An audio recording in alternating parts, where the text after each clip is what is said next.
guys, welcome back to another episode. You're with your nerdy bearded buddy, and today we're going to look at episode 1 of She-Hulk.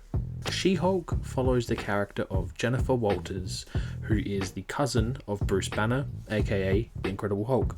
This series follows Jennifer Walters as she gets powers from a car accident that occurs in this episode, where she has an open wound and blood from Bruce Banner accidentally gets into the wound, resulting in Jennifer getting powers.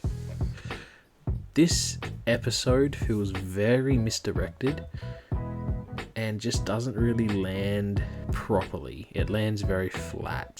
What did I like about episode 1? Well, I liked the fact that it fixes Hulk's arm. So I won't say how it happens. I'll just say it does happen. And our boy Hulk, he's back at pretty much full strength now. I also really liked how she has these powers, but she doesn't want to be a superhero. She just wants to continue being a lawyer and just living her life. And I like the fact that it connects to Hulk and Tony Stark's relationship. And it kind of goes into that a little bit. And I also like the fact that Bruce Banner / Mark Ruffalo, when he's in the scenes with Jennifer, he doesn't take away from her as a character. He kind of adds to it, because he is a big screen presence. He's been the Hulk for X amount of years, so I was kind of expecting that to happen. And that being said, Jennifer's screen presence, I do like. She has a very strong presence on the screen, and it's nice to see. She's very charismatic.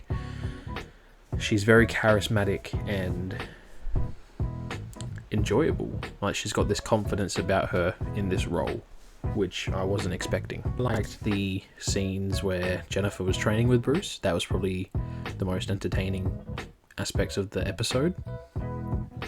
I also liked how Hulk is, I guess, Bruce Banner's other personality, whereas when Jennifer or Jen Hulk's out, it's just her as a Hulk. She doesn't have this angry side, it's just her. So, interesting.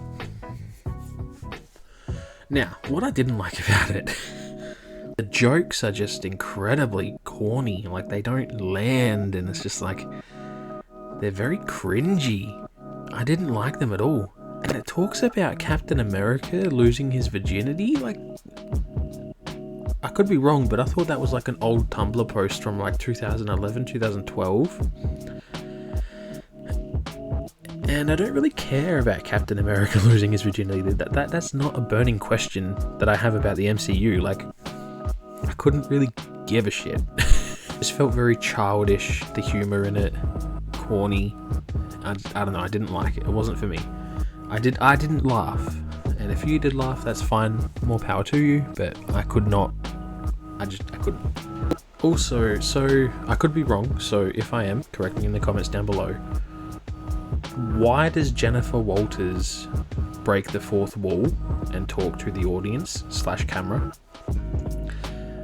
If there's a reason for it, I'd love to know, because as far as I can tell from this first episode, there is no reason why she should be able to break that fourth wall. Again, I don't know much about She-Hulk, so I could be very wrong on that. But like with Deadpool, he's kind of nuts, and he's like known to break the fourth wall. But it's like, why does She-Hulk do that? Yes. So this show, I found it very misguided in the fact that there is a sequence where Jen, she gets her Hulk powers, and she kind of like freaks out and runs through the woods and finds herself at this like little, I guess, diner / station thing, and she's like all messed up and like needs kind of help. And she's in like the bathroom, and this group of women, they find her, and instead of giving her the help she needs or like a cell phone to call someone, they kind of just start giving her a makeover. And it's like, okay, I don't really get that. But then in another scene, between when Bruce and Jen are having a conversation about handling their anger, Jen kind of just goes on about dealing with her anger in everyday life, about being mansplained to and everything, trying to be woke, I guess, shoving it down the viewer's throat. And it's just like, if you're gonna do that, why have two opposing scenes, like that? One where a group of women stereotypically give her a makeover, and then try and give us some woke bullshit. Like, if you're gonna try and make statements, don't do that. I'm all for, making statements, but just be consistent and don't just openly talk about it. Like, it could have been done in a tactful way.